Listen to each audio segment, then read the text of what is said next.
militaire ya FARDC sacrifié par un colonel na niveau ya Lunyasenge dans le territoire de Lubero. Aliembongo ya ba M23 alekisi bana Batumbeka. Qu'est-ce qui se passe? Affrontement ezongi lisusu na niveau ya Katana. Le M23 bar RDF bazongeli ba attaque na bango. Corneille Nanga alobi bientôt bazozwa Uvira et puis Kisangani. Qu'est-ce qui se passe? Emmanuel Macron, président de la France, Ali Kosenga était azala médiateur entre la République démocratique du Congo et le Rwanda. Martin Fayoulou na TV5 Monde. Alobi azali koboyate kosangana kovana na Corneille Nanga pona kosolola afin de ramener la paix. Qu'est-ce qui se passe, peuple congolais? Commentez, likez et abonnez-vous massivement à l'émission ya Mokolo Mwalelo na KN8 TV. Vraiment, mbote na bisika nyonso bobeta mabaku ya kolanda biso. Toali kosenga toujours na bakongomani de père et de mère. Bae oyo balingaka Congo. Bae oyo balingaka ko défendre mboka na bango Congo. Ndenge tolobaka na lopoto la patrie ou la mort.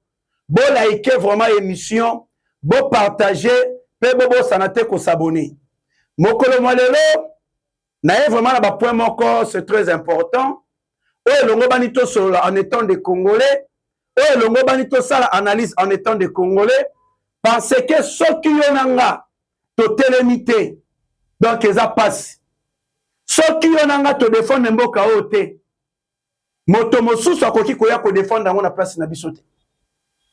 Nali kopesa na nous mes condoléances na famille ya grand professeur Mathieu Kalele, grand professeur bato ya mayele bato ya bolingo ya mboka bango nde bali kokufa mais bandoki bango bazaka na bomoi. Pourquoi pas bato ya mabe bakufa bato ya malamu batikala? Un grand professeur Mathieu Kalele Oyo a dévoilé accord il y a le 23 mars 2009. Oyo altalisa na ba Congolais. Accord Kabila Sali na CNDP à Laurent Kunda Batoa. Cet accord ezali ko reconnaître ba Rwandais nationalité congolaise. Ezali ko reconnaître ba Rwandais ba koki kozala élu. Ezali ko reconnaître ba Rwandais ba koki ko mener vie politique en République démocratique du Congo. Mais Nzamba a décidé autrement. Le grand professeur Mathieu Kalele a koufi mokolo ya dimanche naba 21h. Toali kolobaka kake son âme repose en paix. Nzambe akoka koyamba molema na ye na kimia lolenge molongo bani. Na oyo ezerandi. Bomona kibino moko ba photo. Comment est-ce que Joseph Kabila a ko sollicité Obasanjo a plaidé auprès du président Félix Antoine Tshisekedi Tshilombo pour étayer Kabila va saisir ba bien a été pour étayer Kabila azonga en République démocratique du Congo azonga na banda kunae azonga kovana même na kingakati. Obasanjo alobaki yango na président Tshisekedi. Le chef de l'État congolais alobi na Obasanjo Kabila abimanga nem na bengana été akena na exil ngane na tina na exilité lolenge abimela ki ezala peka ka lolenge ya kozongela ngana za na problème na été. Obasanjo a insisté alobi na président Tshisekedi elongo bani na yo ondi makovanda na ba opposant osola na bango obongisa na bango peu importe oyo zali ko sala deyal na ba américain mais soki nanu au traité crise interne ya mboka na yote yeba solution et kopesa mate. Obasanjo yo ali kosenga to dialoguer na opposition, yo ali kosenga to dialoguer na Kabila. Kabila oyo atangisi makila ba Congolais na est. Kabila bisike sengeli akele ko dialoguer sengeli na ke na justice. C'est payé que sengeli kanga Joseph Kabila. Obasanjo ozali parmi ba président africain. Oyo Kabila apesa ba carré minier na est. Raison pour laquelle ceux qui aient collé les panayo, ozalaka toujours moto ya liboso, ya kokende ko plaider pour Joseph Kabila. Nous les peuples congolais, toali na posa Kabila à répondre na ba crime oyo ya sali na mboka na biso Congo. lelo ba famille ezotikana milelo lelo bana baboti baali te lelo ba mama bana baali te bakufi à cause ya Kabila. Au moment où Kabila commettait kaka mo erreur moko ya muke ko foulait ses pieds na Goma, résidence na ye ezalaka kuna sécurisée par les éléments rwandais du M23. Kabila bato basali sécurité, ce sont les éléments rwandais du M23. Nos services de renseignement et réussir kozwa capture photo ya Kabila comment est-ce que ali kotambola kosola na M23 to réunir toutes les preuves qu'il faut. C'est par là que nous avons saisi le bureau du Sénat. Tout ce que ali kosenga un dialogue avec Kabila. Ba Congolais, tous à la manipuler, c'est à nous de décider. On doit même organiser des marches. Na ba criminels nyoso, na ba traître nyoso de la République, batika la cause à la impunité. Est-ce que dialogue on aime te cause ça bande konabi sur la kufi na est? Combien de bateaux ba massacrer na Goma? To bana na Bunagana, to na Goma, to na Bukavu. Ceux qui te vite font na Kishiche. Sans compter ba fausse commune. Par après to ya to bana na bato ngo, to sola na bango, to sa na bango dialogue. Kabila tikeli biso ba traître au sein de l'armée congolaise.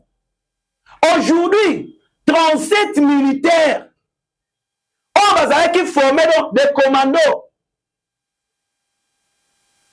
Ba sacrifier bango na niveau ya Lunya Senge dans le territoire de Lubero. Ceux qui vont taliban na batona ne balali na mabele. Et ça la bino pas siming na mawa. Bandimi kolata teni, bandimi kolata Sokoto, ko défendre mboka na bango, ko bundela mboka na bango. Mais na kati ya armée ba très très haut bali ko travailler na obédience à Kabila. Ba kei ko bomisa bana bato. Un colonel ya FARDC ba pesi mongo na ba élément rwandais du M23. Azui plan ya FARDC a pesi na ba élément rwandais du M23. Azui ba militaire na biso, ba commando na biso, ba bilenge na biso, une affaire ya 37. Atindi bango na front. Place atindi bango, c'est là où ba M23 ba tchaka mbiskat bazo zela sikonde bango ba ya mutambo. Bana batu bazu ba komika rakuna, mbala moko ba tombe na mbiskat ya ba M23. Bango nyoso 37 ba kufi. Et dans la photo, on dit comment on est allé dans les réseaux sociaux, même dans le groupe, à cause d'un colonel, on a Kabila côté au sein de l'armée.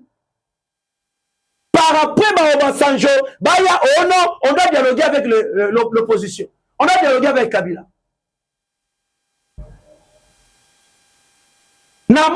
C'est nous, les peuples congolais, tous les souverains. On doit s'élever. Et comme on a causé la caca, moto, ce qui a l'ouki poste, a zuité, a créé rébellion, a tangisi ma créé ba congolais, ba bengie, ba vandi, dialogue saimi, ba pesier poste.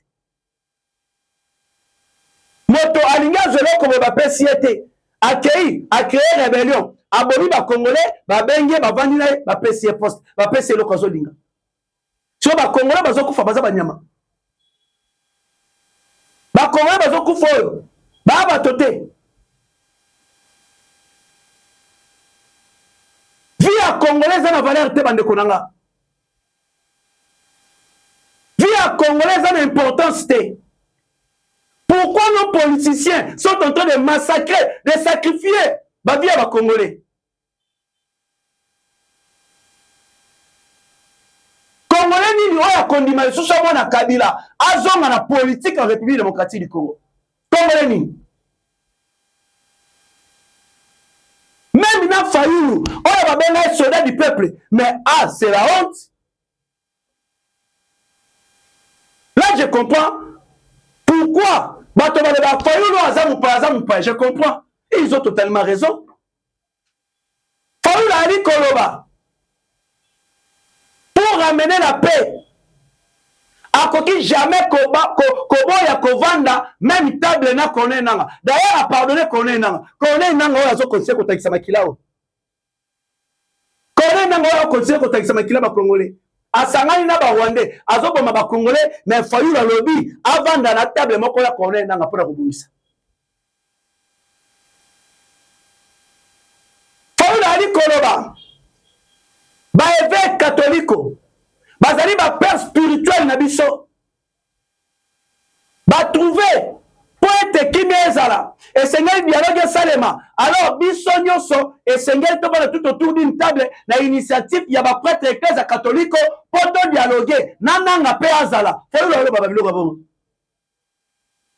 voilà dans nos vidéos sous comment dire la facilitation le leadership des évêques et des pasteurs congolais pour qu'on trouve la solution. Kinshasa accuse de son côté Joseph Kabila d'être lié à l'Alliance Fleuve Congo, la plateforme dont fait partie le M23. Vous, Martin Fayulu, vous vous engagez aux côtés de lui dans ce communiqué. N'y a-t-il pas là une contradiction? Est-ce que vous cautionnez tout simplement ce qu'on lui reproche? Mais je n'en sais rien, Kinshasa. En tout cas, vous voulez parler de monsieur Félix Tshisekedi. Ils se connaissent bien, Félix Tshisekedi et Joseph Kabila. Ils ont signé des accords. Parlons de leurs accords d'abord. Moi, ce qui m'intéresse, c'est le Congo. Ce n'est pas Tartampion ou Fayulu, Tshisekedi, Kabila, Katumbi. Moi, ce qui m'intéresse, c'est le Congo. Est-ce que nous pouvons nous mettre ensemble pour parler des problèmes du Congo et trouver des solutions durables? Les évêques, qui sont des autorités morales, des autorités spirituelles, ils ont dit, mettez-vous ensemble. Si eux, ils le disent, vous voulez que moi, je me soustrais pour dire que j'élimine tel ou tel autre. Mais on m'a dit même qu'il faut discuter avec M. Nanga. Est-ce que je vais dire que non, on met M. Nanga de côté? Non, je dis tout le monde, ensemble, on se dit la vérité. Les Sud-Africains, on ont... Donc pour le Fayulu, Nanga eba ko kanga ete. Oh Nanga zo sali, azalaki na réseau ya osala yango. Ndabo yi ba Congolais. Congo commune, Congo mon pays. Congo mon pays. Na lo bakana ba Congolais to longa ba couleur politique. To longa ba couleur politique o ezali kamba Congo. Muluba mukongo muyaka muswahili. Beto na beto, papa be moko, mama be moko. Ekolo be moko. Ata kutu yango bazana raison na bango ya koina Tshisekedi. Est-ce que yango de mutali ko pesa bango pouvoir ya ko tangisa makila ba innocent na ba innocente? Moi j'ai connu PPRD à l'opposition. Bon banangai, bananyo ba créer ko créer mouvement de rébellion. Ba ba congolais parce que PPRD a le pouvoir. Tout na bango na opposition, ba ké na rébellion, ba congolais et c'est Fayulu ali ko tama kelele, on doit dialoguer. Mais ça devient quoi? Aujourd'hui, Kabila, comme moto ya madame pour Fayulu ndi ma dialogue na. Ça là moi j'appelle c'est la haute trahison. C'est de cracher la mémoire il y a ma victime à l'est de la République démocratique du Congo. Maman moko na Goma. Moi c'est Abatu. Maman Abatu. Ali côté Kabila konae. Ba M23 bazali ko exiger alambela bango fufu. Maman zotela lobino. Bana nangai na mama mukolo. Nazo travailler na teka. Na me matamo mosolo bana balia na ndako. Ba M23 bazui mama wana ba beti mama wana na degré moko incroyable. Bande konanga. So na talisi bino photo ya mama wana degré longinyo se poli na makila. YouTube alinga babilo makila te. Ndebo ko comprendre que non bato ya opposition baza bandoki. Ndebo ko linga koyoka makamba dialogue wana na matoi na bilote. Ba terroriste wana ba ye ko kende na ba après ISTM na Nyangezi ba kei na institut Weza ezali ekoli ya bana bakoti bapie babiloko na degré moko bapanzi babiloko babebisi babiloko na kelasi ya bana batongo banani ce sont des Rwandais donc bakabila bananga ba Fayulu, ba Moïse Katumbi, ba Delice Sanga, ba Kotseli biso ba Rwandais, po ba nyokola biso ba boma biso. Par après, to dit to ne ba ko dialoguer sur na ba. Mais ça devient quoi? Babylone comme sous sur le comme ça le maraté. Mais pourquoi biso to ni ça le mai pas na biso? Congolais, liboso ba te ba ba ko sakana biso. Ba ba ko tromper biso ko kosa biso. Mais Congolais à lelo, aza le lenge mo côté na Congolais à lobby. Congolais à lelo, aza li sous manipulable té. Congolais à lelo, aza conscient. Congolais à lelo, alingi ba aventure té. Congolais nanga ye ko annoncer. O ndenge zali boye. To ali ko récupérer Uvira et puis Kisangani. Jusqu'à ce que tu comme à la Kinshasa pour chasser Tshisekedi de pouvoir. Bon, tu na connais nanga mais bon. Mais Tshisekedi yewa nazo solana na Rwanda no. Congo na Rwanda bazo bongisa mais pourquoi siko yozo ozo lingaka olongola Tshisekedi? Oh non. Et senga azo ngiselanga carré minier nanga. Ah! Nanga. Tshisekedi faut ngiselo carré minier na oui. Pe ba sanctions ali ko nanga elongwa. Ah! Donc yo ba Congolo tangisi makilo sangana ba Rwanda pona kotangisa makila ezaka pona Karim Nyena yo ezaka pona Karim Nyena yo pozo continuer comme ba Congolais ezaka pona Karim Nyena yo ah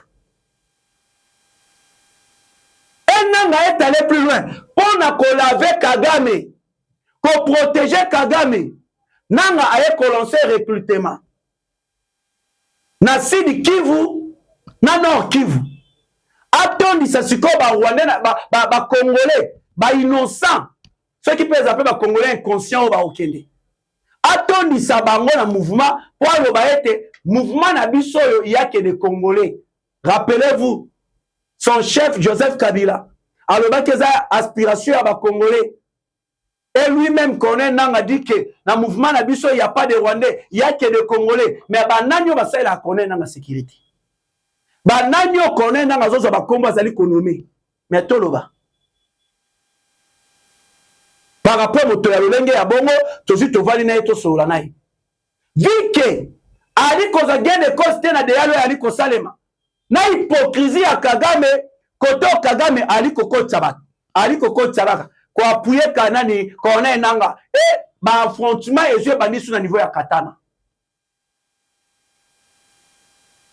Le M23 bar RDF, qui a attaqué position, il y a Bawazaleno na Katana. Au moment où on a dit que le Manabilo affrontement à Makasi Bawazaleno na M23 na Katana. Affrontement à Makasi. Natamo on a dit que le Manabilo. Par rapport à Komona, Emmanuel Macron a Ekobima. Bota la complicité. Na sayi mama bola eke. Bola eke, na olingana démontrer bino complicité. Abat la France. Force à Rwanda. Ezo uta epa ya France, Emmanuel Macron. Emmanuel Macron a bloqué à l'obino. Accord ezo ngesa Emmanuel Washington, la République démocratique du Congo est stoppé. Qui est Macron? O stoppé yango. Jamais makambo ya Congo na Rwanda ko salema sans que France azala. Et Macron azali ko senga azala médiateur entre la République démocratique du Congo et le Rwanda. Azala médiateur entre la République démocratique du Congo et le Rwanda. Macron lobi azolinga a contribué ya ko ramener paix na deux pays. Azali ko senga lisusu quatre choses. Alobi 1. Il ne peut pas accepter double standard. Donc, veut dire, makambo yazali ko condamné au Russie azali ko sala na Ukraine, andi maete ke Rwanda asala yango na République démocratique du Congo. Quelle hypocrisie! Emmanuel Macron le dit, France ezali na rôle très important à ko jouer pour ramener Kimia en République démocratique du Congo. La France peut contribuer pour la paix en République démocratique du Congo et dans la région de Grand Lac. eza kaka te mpo na Rwanda na République démocratique du Congo. France alobi azolinga a favoriser le développement économique de la région des Grands Lacs. Alors makambo jamais Congo bako sala Congo na Rwanda sans que France azala médiateur.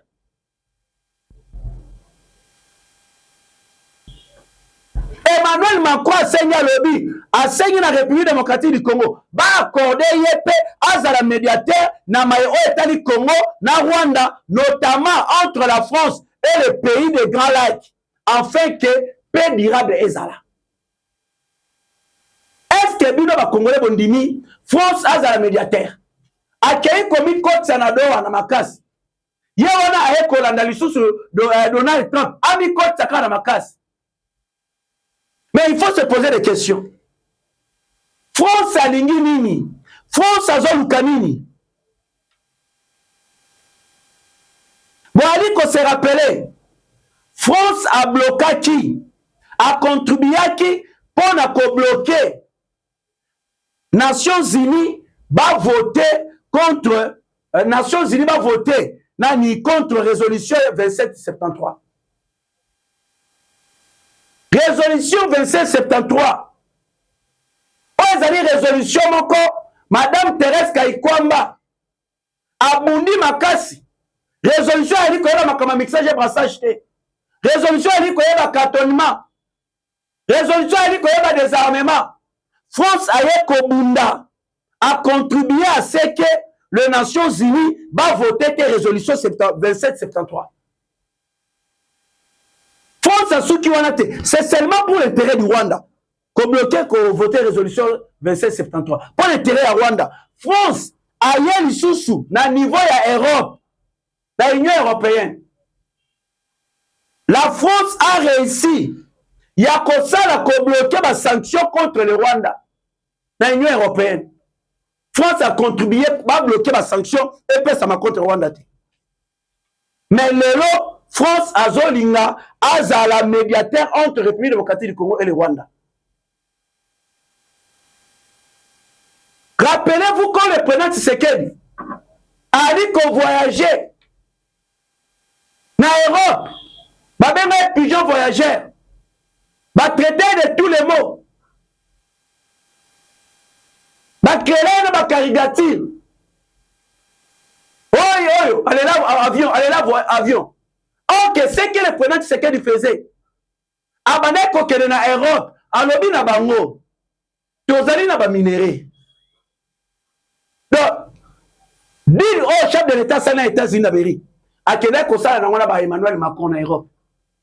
Alobi, tozali na ba minéraux. Toki jamais ko vivre na bitumba mais tandis que tozali na ba minéraux. Au lieu bonzo ba minéraux ya kimoyibi. Boya kozwa na voie normale to pesa bino pona kimi ezala. Olie ba Congolais makile tanga. Olie bozo ba minéraux ya ba reseller. Boya kozwa na voie normale to pesa bino pona pezala kimi ezala. Boye pananga. Botika kozwa ba minéraux mikimo yibi na sima Rwanda. Et c'est Emmanuel Macron a telemaki aboya kiango. Emmanuel Macron personnellement aboyango. Macron a préféré qu'on soit ba minéraux à makila qui moyibi kaka na sima ya Rwanda. Aboyi qu'on soit na voie normale. Aujourd'hui, Emmanuel Macron zolinga a comme un médiateur.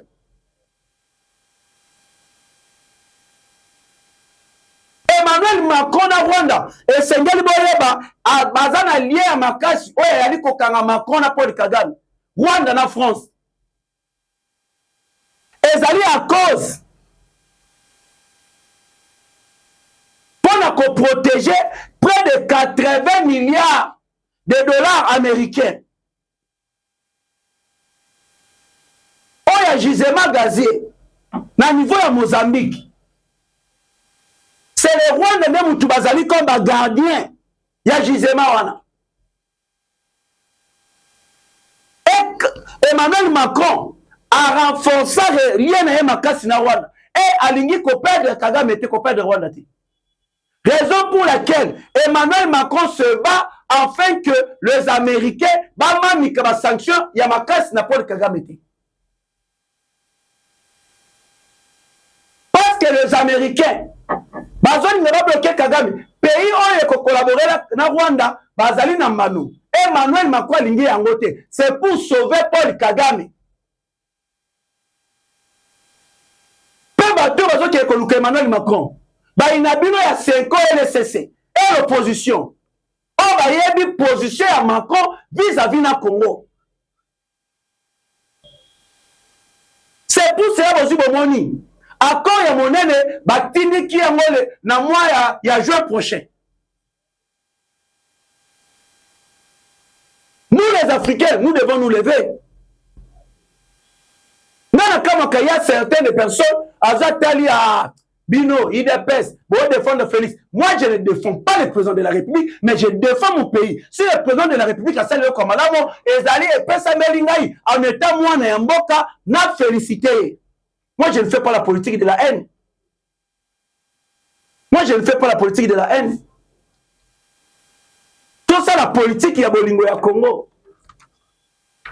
Tout ça, la politique, il y a qu'on défendre le Congo.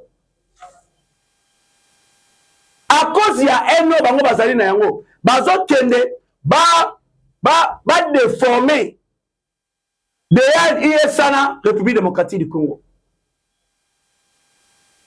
Et le quoi je salé me ça va payer belé. Et à Kabiso la minute même le président Zelensky a été comme ça la DEAL accord sur la minerai à Ukraine. Les États-Unis d'Amérique 50-50 gagnant afin que qui n'est pas en mboka na ye na Ukraine pour le développement en mboka na ye na mboka obi tumezali développement ça la raté vomi ozana lipa ozana place ya kolala mais ba bombe betela yo te okoza ya biloko kolia mais masasi ba bombe ezobeta derrière ça au République démocratique du Congo ezali te comme ici ba biso bali ko bimisa comme ici forme mosusu ya colonisation eza yango te na ba pays mosusu avant biso basala yango bazwa ba ressources naturelles ya mboka na bango ba pesa yango au profit ya ba américain afin que en échange de la paix tomona Corée du Sud les Arabes basala yango. Les Arabes basala yango ba payer zebele basala yango. Mais chez nous, c'est seulement les Congolais même toi ngi ba na kubundisa. Ce sont des Congolais inconscients ou comment? Même Pierrot Louara zandimi yango Pierrot Louara na kondima. Atali yemo ko analyser mon eloko ya mabete. Mais Pierrot Louara s'attaque au président de la République. Mais bino mo boyoka comme Pierrot Louara zolo ba pona de ya Louana boyoka. Au-delà ya motema likundu ozarango contre Félix Tshisekedi, j'ai quand même parcouru cet accord. Cet accord relève des éléments importants du respect des droits internationaux. L'accord, le fameux accord de principe, table sur le principe de l'intangibilité des frontières, table sur le principe, il y a Makambo, il y a non-agression, Makambo, il y a garder les frontières des pays hérités de la colonisation, Makambo Maïmatali, le départ des troupes étrangères présentes en République démocratique du Congo, au Matokita, ça c'est quand même des éléments, des acquis importants que Tshisekedi peut obtenir diplomatiquement, non? Congo. Un accord qui nous garantit l'intangibilité de nos frontières. Un accord qui nous garantit de garder nos frontières héritées de la colonisation. Un accord qui permet aux forces étrangères qui sont chez nous, qui tuent, qui violent, qui pillent nos richesses. Un accord qui nous permet d'avoir la paix. Et l'eau connu nous a reproché alors qu'il y a des acquis aussi importants. Le voilà au nom de Tanga Ponamboka. Ce qui nous sort aux hommes, nous banani yo bakoya kolinga mboko na place na biso na diplomatie oyo président Tshisekedi asali na Donald Trump yango ne mteye kosala ete le secrétaire d'État à la défense ya États-Unis d'Amérique akene na Pologne. C'est là où a annoncer retrait ya majorité ya basoldat oyo bastationna na pays wana. Le secrétaire d'État à la défense des États-Unis d'Amérique a comme na Pologne a annoncé alobi non tozolongola basoldat na biso oyo tostationna bango na mboka oyo. Une affaire, il y a 10 000 soldats. Événement comme conséquence, Rwanda oyo abandaki ko bénéficier na ba mando kebele oyo ezalaka la Pologne parce que Pologne ebende ko pesa Rwanda ba mando gratuitement.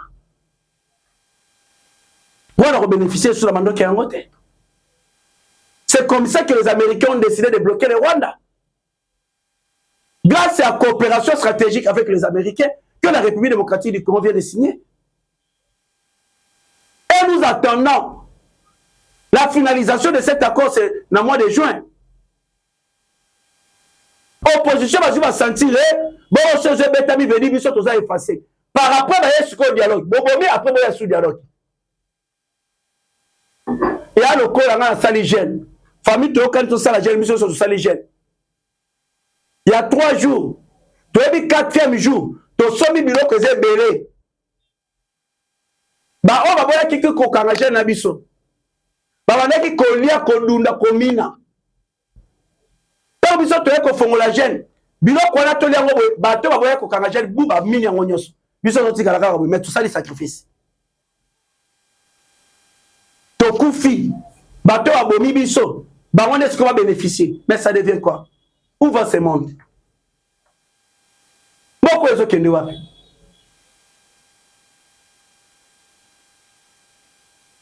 Tu as dit qu'on vit dans un événement, belé même à niveau de la capitale. L'informant qui dit on est en train d'arrêter les gens. Combien de bateaux bazo kambazo tina bango na boloko? Ozoka complicité avec le M23. Y compris des généraux transférés dans la prison militaire Yandolo. Planification d'un coup d'État en complicité avec John Numbi.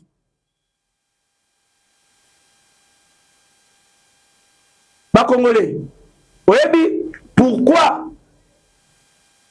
commission il y a indépendant électoral pour la nuit basi bachayango la CENI est dans la mission. Il y a cause de candidature. Il y a un candidat président. Et ça même un député. Dans ceux qui ont comme président, aux élections, c'est dit cause de candidature. C'est maintenant aux Congolais de voter. Coup d'état, coup d'état. Ce sont des innocents et des innocentes qui sont Bolandi tena Uganda. Vu que Museveni n'a pas participé à la makambo pour déstabiliser le Congo. Aye ko annoncer lobby. Ndenge zaboye moto elongo bani a remplacer na Uganda na pouvoir. Eza mwana na Moïse Kainerugaba. Population ba siliki. Balobi non. Museveni na mwana na etolingi su bango te. Ba dégager. Basali mabe ebele na Congo. Teka ba Ugandais bazolo ba non Museveni to boye na mwana ne basali mabe na Congo. Mais pourquoi pas biso bananga ba Fayulu ba Katumbi? Biso ba Congolais. To boya pe bango. Mais ba Ugandais bazoboya muonzi, bazoboya na papa na ye. Ba bi ba boli ba Congolais. Mais biso ba Congolais to okela ba ndeko biso mawate.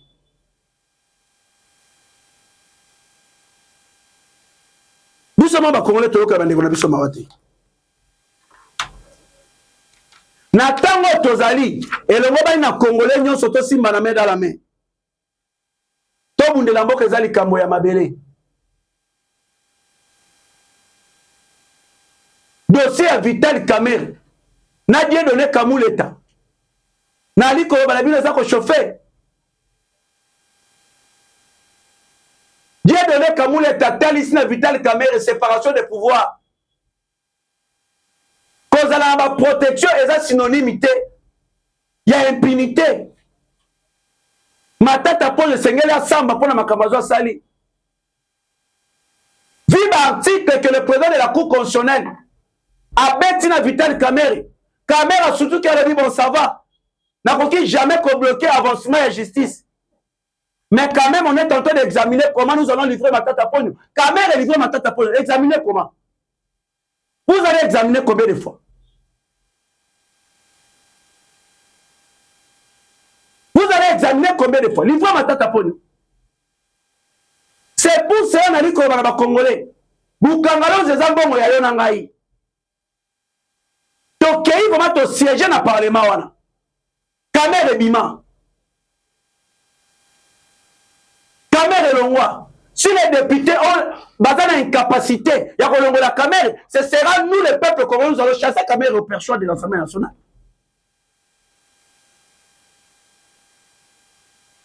Tu évites de remettre un mot Camaro au senti, Moïbi a protégé Moïbi. Ça devient quoi? La caméra qu'on livre Matata Ponyo et le président de la Cour conseil dans une pression. Qu'en est-il maintenant de ça Malokonde pour livrer Joseph Kabila?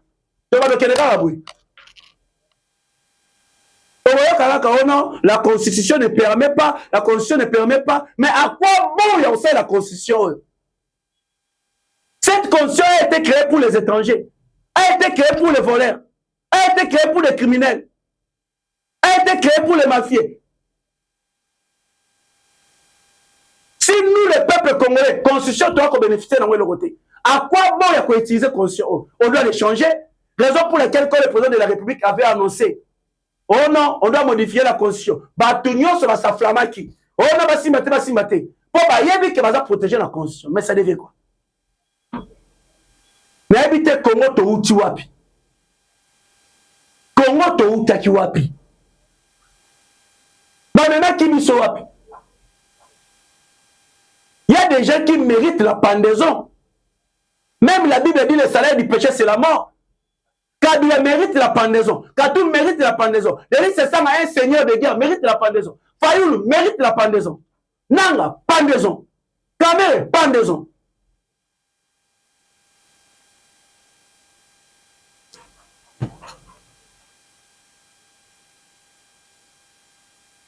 Bon, mériter la pendaison, franchement.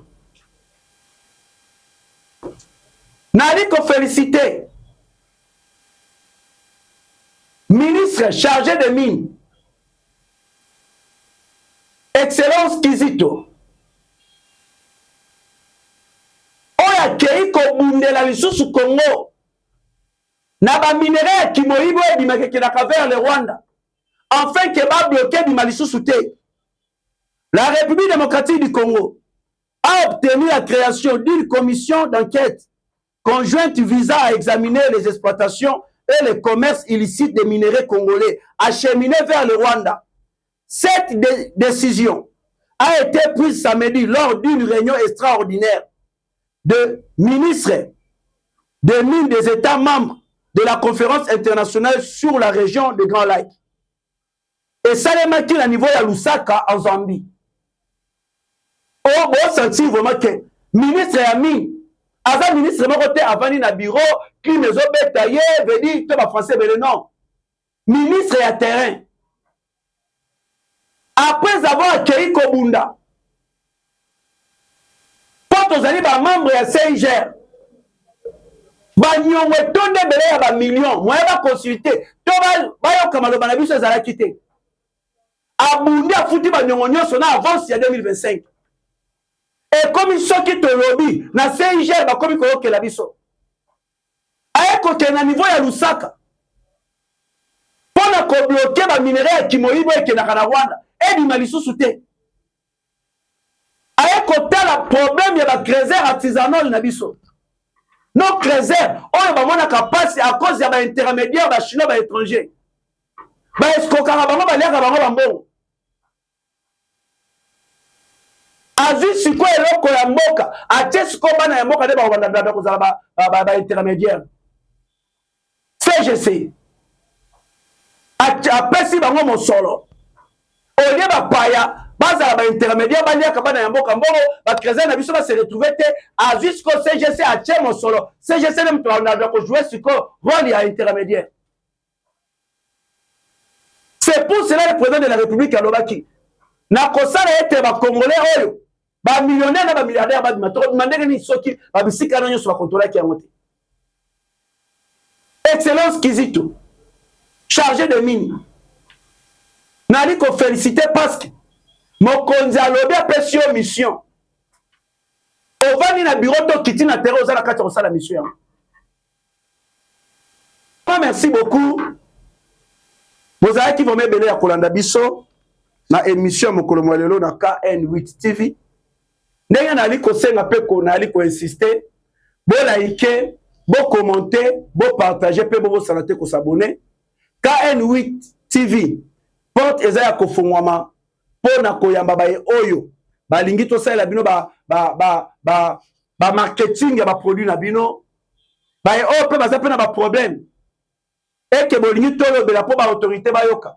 KN8 ezaya ko fongwama numéro ya chaîne plus 243 99 98 233 05 plus 243 99 98 233 05. Merci beaucoup tout le monde na mikolo ezali koya. Bye.